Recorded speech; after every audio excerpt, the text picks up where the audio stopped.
Now, let me tell you something. There's a new trend on TikTok. It has got me feeling old because people from younger generations are asking how we used to find information before the internet. Okay? Now, let me tell you something. Oh, we're going to get into this. Gen Z comedian Sarah Edelman needed answers. Take a look. Okay, this is a genuine question to like older people. What did you do before you could look something up? Like, if you saw someone and you were like, oh, they remind me of that actor. What was that? What's his name? Like, and you couldn't, and none of your friends knew. Would you go to a library? Like, okay, without Google Maps. Like, I know that there was MapQuest, but before that, like, genuinely, what would you do?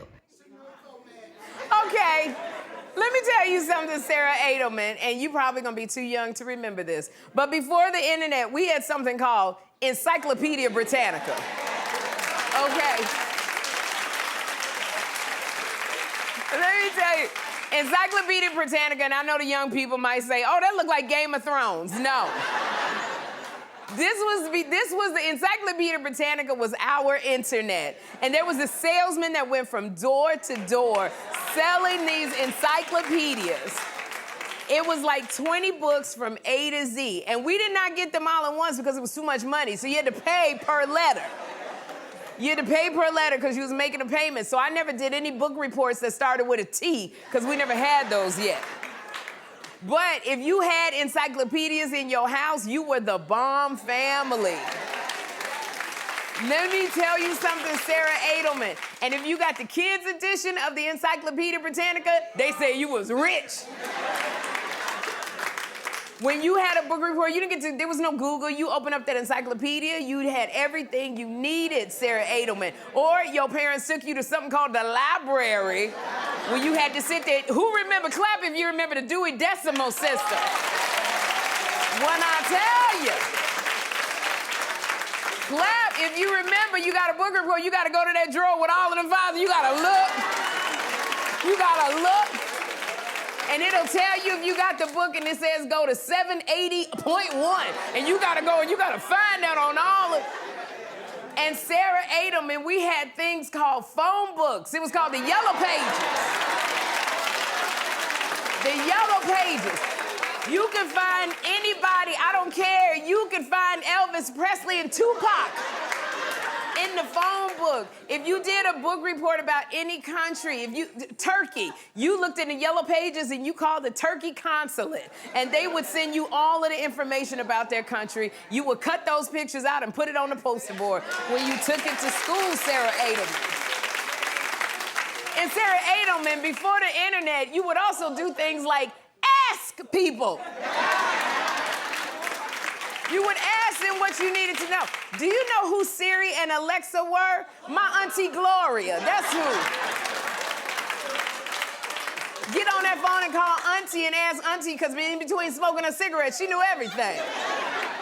And Sarah Edelman, you know what we did before we had GPS? We had Thomas guides. That's what we had, Thomas guides. Every city had a Thomas guide. Look at me taking y'all down memory lane. Every city had a Thomas guide. And also, Sarah Edelman, you just didn't have a Thomas guide to tell you where to go. You had to have a passenger in the seat next to you, because they were the one that was your GPS, that passenger in the seat. So let me tell you something, Sarah. Let's say you wanted to go to 555 Sherri Lane. You look it up in the Thomas guide. It says go to page 89, D23. So now, you gotta know math, because you gotta find 89, and you gotta go all the way to D, then you gotta go all the way down to 23.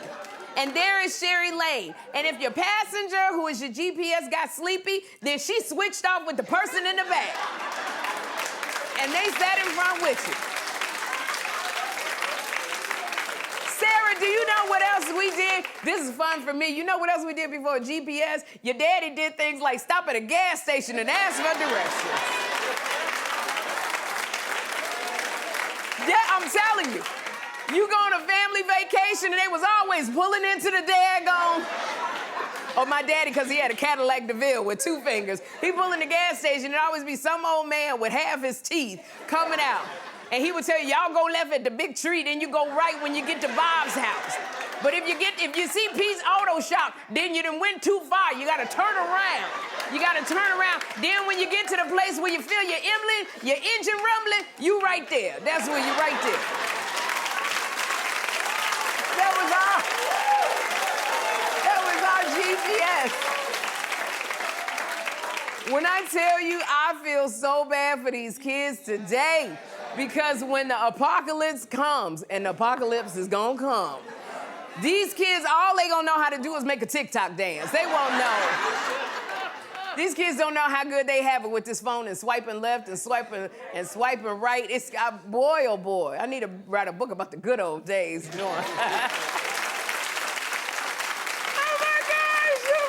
You remember we used to have a phone, because you had a phone and it had two-way, and it was you be on the phone talking to your boyfriend, be like, I like you too, I like you too. Wait a minute, hold on.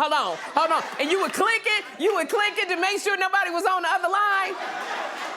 Or you be talking to your boyfriend like, anyway, this is what I'm wearing. And then you hear your mama go, what are you doing on this phone? I gotta go. Get off the phone. I done told you about getting on the phone late at night.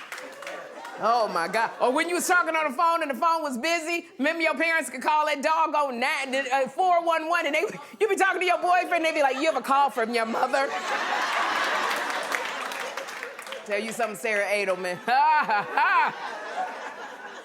Or even when you was doing something you wasn't supposed to be doing, and your mother said, I know you was in there with that boy. And you go, how? Because your neighbor, your doggone neighbor that went and told your mama.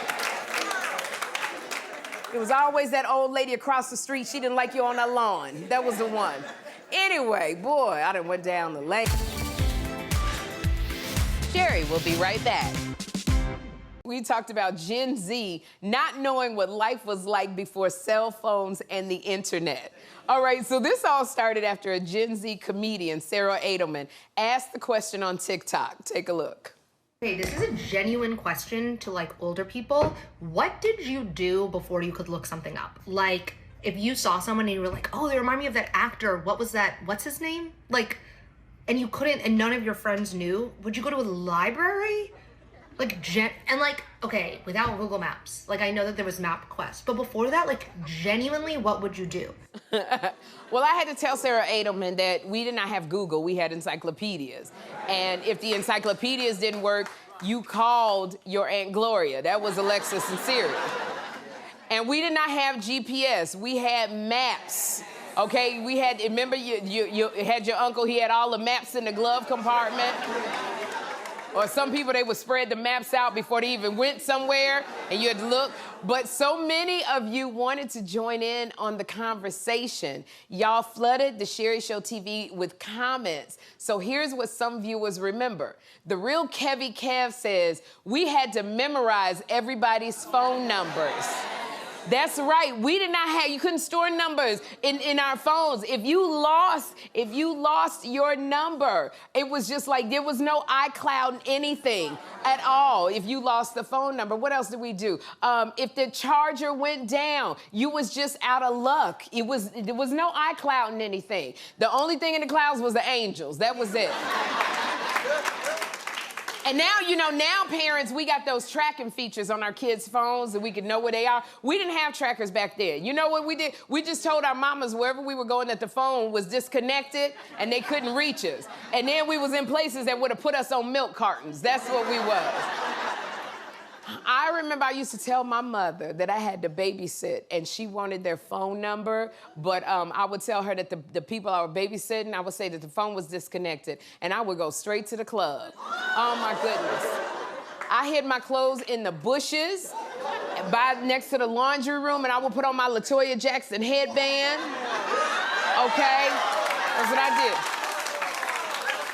I had my LaToya Jackson headband, and I would go to the club and have fun. Then my girlfriends would drop me off. I would go get my clothes out of the bushes and change and go upstairs. And you know what the tracking feature was? That one night I went to get my clothes, and they was not there. And my mother was standing there going, where you been all night? That was it. Now, KVet22 says we had to keep quarters on deck for payphones. Okay, y'all remember payphones? And we didn't use the payphone. We didn't have Clorox wipes to use on the payphones. That's how you developed your immune system, was them daggone. Because you didn't know who used to pay for them before you. You just took a chance. And Leanie Elixia says, making a collect call and using the state your name to quickly say, Mom, please pick me up at the mall, or when you're ready, I don't have quarters for the payphone. You remember when the operator, she would say, will you accept this collect call? And you had like 5 seconds to say quickly, hey, Mom, I ain't got no more money because I bought orange Julie's in the sweater. I'm gonna see you in a minute, okay, bye? And if they didn't hear you, had to call back, collect, and say it all over again fast. And then Love Always Shy wrote, let's not forget about microfiche. Now, microfiche, if you don't remember, that's where you could go to the library. If you had to do a report and it had to come from old newspaper articles, they shrunk it down and they put it on these tiny pieces of film that you had to put into a machine. And you had to sign out the microfiche and bring it back, because if you didn't bring it back, they wouldn't give you your ID if you didn't bring it back. And so, my gosh, I was just remembering all of this other stuff. Our TVs, we never had HD. We had antennas on the TV. And remember, even if the TV had bad reception, you had to have that antenna. You know how you fix the reception? Nowadays, okay, you call Spectrum to walk you through when you have a bad TV service. You know what fixed the reception? Your Uncle Earl would go to the TV and move it, and something about his body, if he moved away, the TV would mess up, but if he moved this way, it would fix. And there was always, thank you. It was always a fork that was stuck in the antenna because the antenna would break off. And we only got 4 channels. So if the dial fell off the TV, we used pliers to turn the doggone. And see, that's why my generation got carpal tunnel to this day. I remember, my gosh, all the young people like, oh my gosh, this is horrible. No, but it wasn't. We didn't have TVs in every room. It was one TV, and that was in the living room. And then sometimes it were 2, because the old TV would die, and they would just set it on top of the big TV.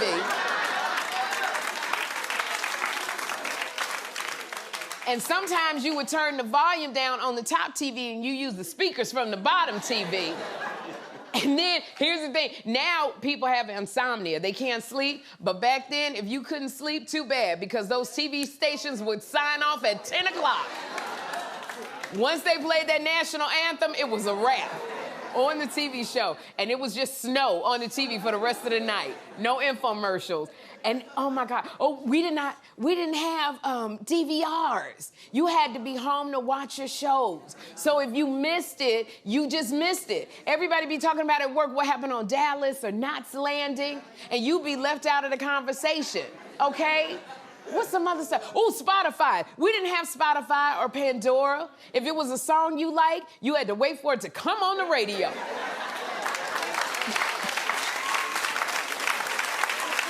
And you would record it on a boombox. You had a boombox. And y'all remember, or it was like a little Sony cassette player. You had that, and you had to press play. When you heard the song, you had to run and press play and record at the same time. And sometimes the buttons would stick. Then you only had 1/4 of the song. You had a whole cassette, a box of cassette tapes full of your jams, and then you remember you had a cassette tape, and it would the tape would come all out, the thing, and you had to painstakingly take your finger and rewind it back then. So y'all kids make fun of everything that we went through, but all that stuff we did, it built character. That's what I say. Oh my God! There's more Sherri, BRB. This is one thing that is just confusing the heck out of me. Gen Z and their lingo is just so confusing. When I was in Dallas on Fox 4 this weekend, they asked me about the slang that Gen Z uses. We discussed words like bet. Okay, clap if you know what bet means. Okay, a viewer out. Okay, bet means sure. Like, yeah, sure. That's what bet. Yeah, I'm gonna see you at 10, bet. Then there's another word, sus. Okay, clap if you know what sus means. Okay. And those are all the audience members pointing at DJ Sus 1, okay? Sus does not mean DJ Sus 1. Sus means something that's suspect or suspicious. Fire, that's when something is great, that's fire. You got a term mid, that's when something is just, it's all right. And then I didn't even drip, that's when your clothes look cool and chic. Okay, it's only literally, it's not even a third of y'all that's clapping. I literally feel like these kids are getting lazier and lazier. They don't want to type or text the whole word. Suspicious. How long does it take to type picious? Okay? Sus and picious. And it's too much for me, because as I'm getting older and older, it's like I need a whole new encyclopedia of words. And I feel like these kids are doing it on purpose because they like saying these words and they like seeing the confusion on our face, and then we act like we know what they're talking about, but we really confused. They like seeing that look. I remember my generation, we used to use a lot of words that I bet these kids wouldn't even get today. We used to say words like, oh, it's dope, or ill. Y'all remember, oh, that's ill, which means that they're great. But nowadays, if you say something that's dope or ill, they're gonna make you stand 6 feet away and put a mask on. You know, it just means it's great. You remember when there was like psych? You know, psych. I'm telling you something, psych. Psych means when you trick somebody. And I remember in the conversation, we'd go, yeah, he was walking to the store, you know, blase, blase, blase, you know, and that's like yada, yada, yada. And we used to say brother, we used to say sister, which I like now because it symbolizes a unity. People are saying it again now. It symbolizes unity. But these lazy kids, they're even shortening up that. They're saying bro and sis. And then I was even thinking when I was reading these words, you remember back way when there was so many words that we could not use because they were too close to curse words. My mother used to say if I said geez, my mother would go, no, it's too close to Jesus. You couldn't say dang because it was too close to damn. And I couldn't even say I swear because that was too close to swearing. My mother, if I would say, my sister, she a lie. You couldn't say a lie because you had to say, no, she telling the story. They're not even fun. You telling the story. And then when your mother would call you and my mother would call my name Sherri, I couldn't go, what? No.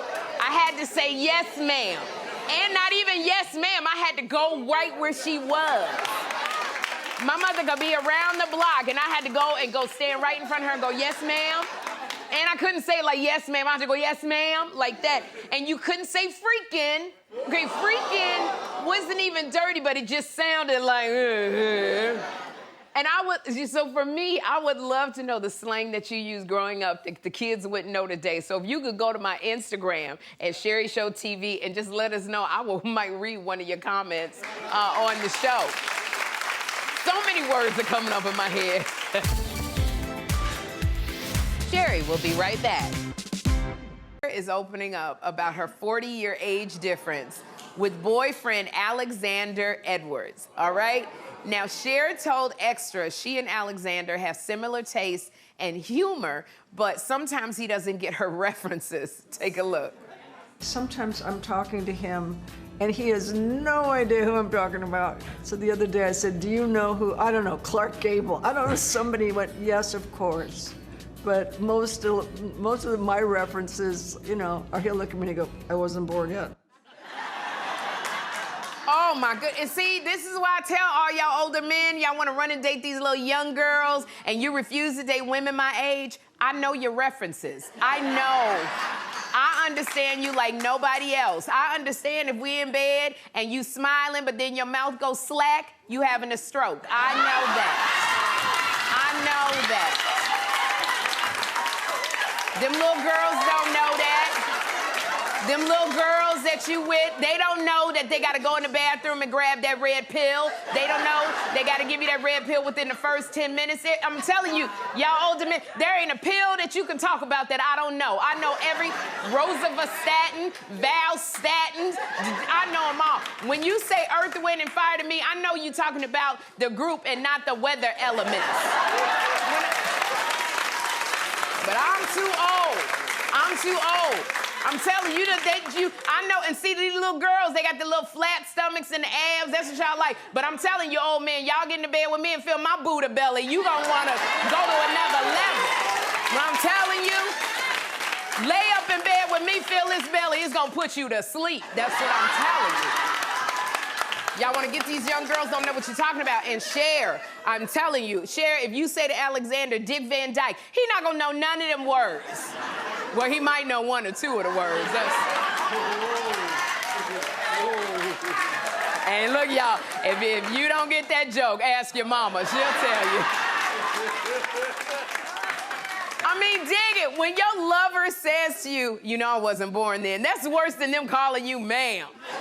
A little piece of my soul would shrink if my man kept saying, well, you know I wasn't born then. I mean, when somebody is 40 years younger, he can't even ask his mama what she talking about. He got to go Google or ask his grandmama. Because you got to figure out, when he was born, Cher was already 40 years old. So, Cher, if you're gonna be with Alexander, you gotta speak his language. You gotta talk the way the kids talking now. Cher, if he says to you, look, Cher, you ate that, that means he thinks you did a good job, okay? If he says to you, Cher, if he says, this meal slaps, it means the food is delicious. You know, you gotta understand with these little young ones. I'm telling you, because they be trying to come at me, and I had to get all of these terms. If they say it's lit in here, he's not talking about the lighting. He means he's having a good time. And the one thing you gotta know, Cher, if your little young ones mentions Renaissance, he is not talking about the Harlem Renaissance. He talking about Beyonce. That's what he's talking about. So because it's such a big age difference, just go and keep him in bed and wear him out, girl. Then he ain't even gotta say nothing. Yeah. There's more Sherri. BRB. Ice Spice is her own biggest fan. And at the end of every year, Spotify reveals to the people what their top 5 most listened to artists and songs are. And Ice Spice posted her top 5. All right, Ice Spice's top 5 songs are all Ice Spice's songs.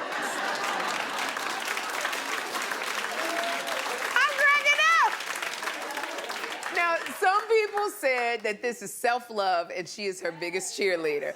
Who clap if y'all are with that? She's her biggest cheerleader. Okay. Now, other people said streaming your own music is crazy. Now, I'm on the fence here, but I say Ice Spice, she's 23, so I feel like Ice Spice needs to go out and live a little. Because, like, you have things up under you when you go out and experience life. So I feel like these kids today, they got to learn where the real music has come from. And I'm going to tell y'all this. I literally was talking to 2 of my producers this week, and Barry Gibbs from the Bee Gees came up. Y'all remember Barry Gibbs? Barry Gibbs. You and Barry his names Gibbs. They are funny. Didn't he sing, it's tragedy? Yes.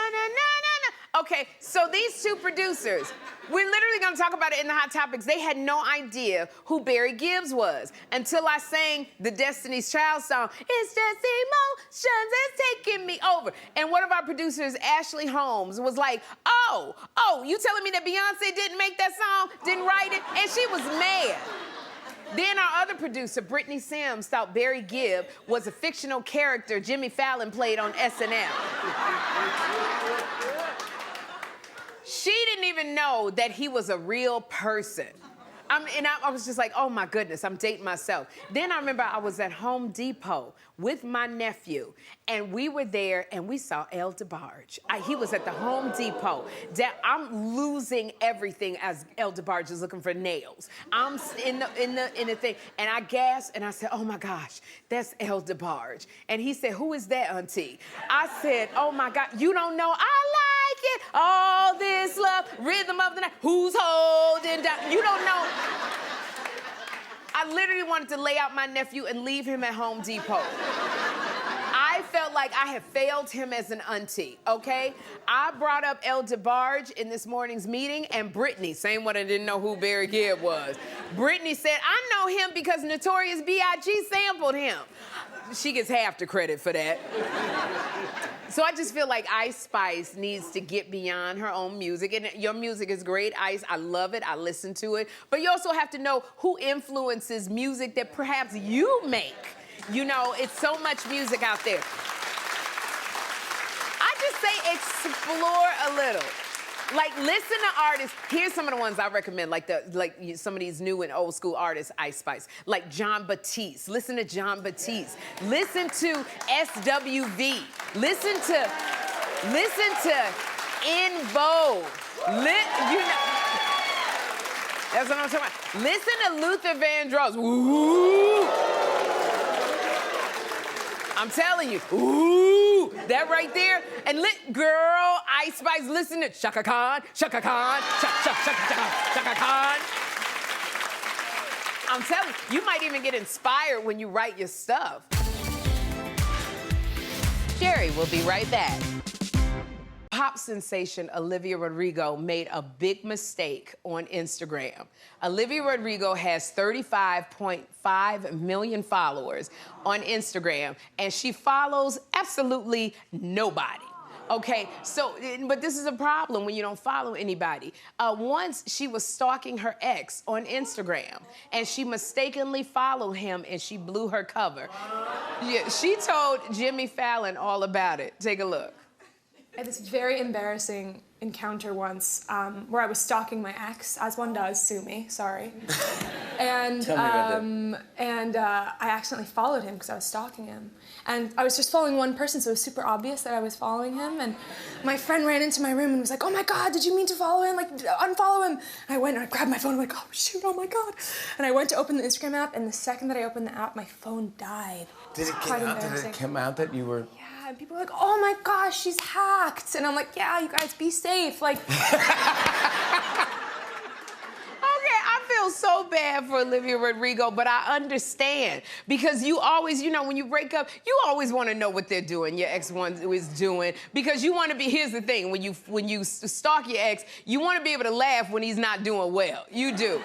And then, you ever stalked your ex, as soon as you see another woman on his page, you go to her page for the next 2.5 hours, trying to see who she is. You fall down that whole rabbit hole of who are these other women. But when you accidentally follow your ex, that is the most horrible thing ever. And Olivia, first of all, you gotta follow more than 0 people because it's too conspicuous. And second, you gotta have a fake account. And I'm telling you, like, and the kids, the fake account, the kids call it a Finsta account. Like you finsta be somebody else. So instead of following him under Olivia Rodrigo, you get an account and you name it Oliver Rodriguez. Something like that, because nobody will know. Because we all stalk our exes with fake accounts. And I just want to make this clear. Not ex-husbands, exes. Lord. That's all I need is for them thinking I'm doggone follow them. For instance, like, you know, like ex, I know like one of my old ex-boyfriends, I know that he just got out, all right? He just got out.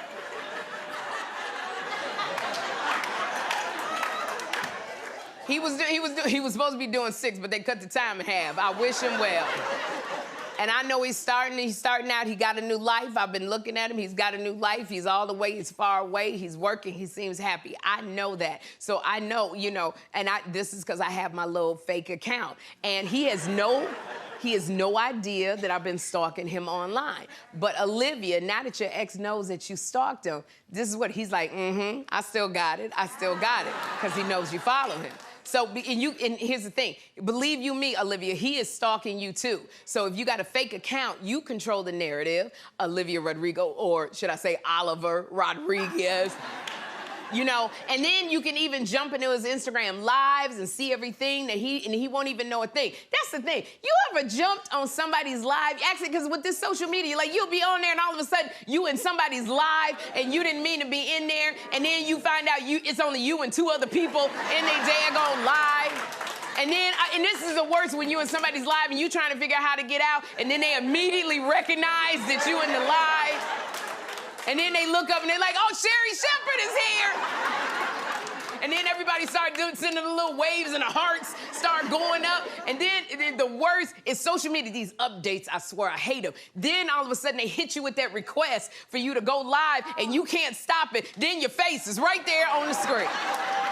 Your face is on half, they're at the top, you're at the bottom. I'm sitting there, that happened to me, I got no makeup on, the house, everything messy behind me. I'm looking like James Brown's mugshot. Hit the picture, looking just like James Brown. Daggone.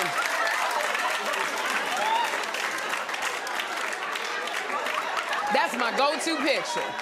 That's my go-to picture. Now you sitting on there. But if you ever on somebody's live and you done mean to and they hit that request and you there, you just sit there, freeze. Just freeze.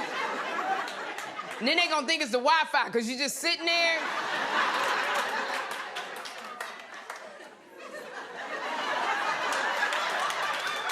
Like that. Then they hang up on you and then you just hoping TMZ didn't take a screenshot of it. So Olivia, I say come on my show and we'll talk about it. We'll stalk together, girl.